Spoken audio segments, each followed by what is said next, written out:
তো আসসালামু আলাইকুম।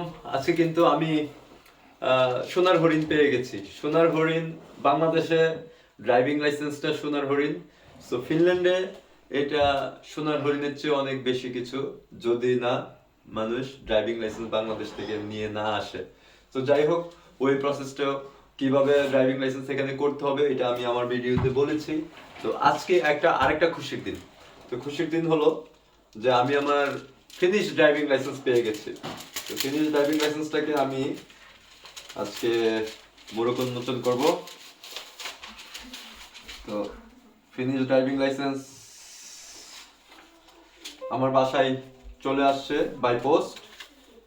তো এটা হলো আমার ফিনিশ ড্রাইভিং লাইসেন্স, কাছে আসো। এটা হলো আমার ফিনিশ ড্রাইভিং লাইসেন্স। সো আমি এখন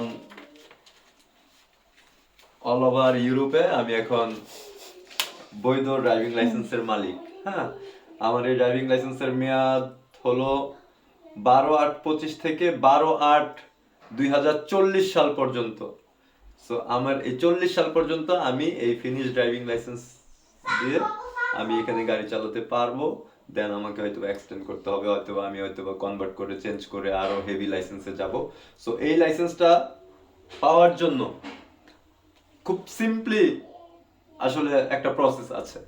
সেটা হলো যে আপনার বাংলাদেশি ড্রাইভিং লাইসেন্স এনে দেন এখানে কনভার্ট করতে হয়, আই টেস্ট দিয়ে কনভার্ট করতে হয়, একটা ফি নির্দিষ্ট ফি আছে সেটা দিয়ে কনভার্ট করতে হয়। আর যদি ড্রাইভিং লাইসেন্স না থাকে বাংলাদেশে, সেক্ষেত্রে এটা পাওয়ার জন্য অ্যাজ পার ইউরোপিয়ান যেই সিস্টেম, ইউরোপিয়ান যেই প্রসেস, সেটা করে দেন হলো গিয়ে ড্রাইভিং লাইসেন্সটা নিতে হবে।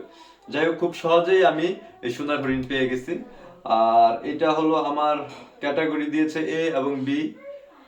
বিতে হলো গিয়ে সকল ধরনের বাইক। আরেকটা জিনিস বলে রাখি, এখানে বি যে ক্যাটাগরিটা দিছে সেটা হলো আমি এইখানে যত সিসি, মানে কোনো সিসি লিমিট নেই, আমি ওই সব ধরনের বাইক এখানে চালাতে পারবো আলহামদুলিল্লাহ। আর হলো গাড়ি তো আছে।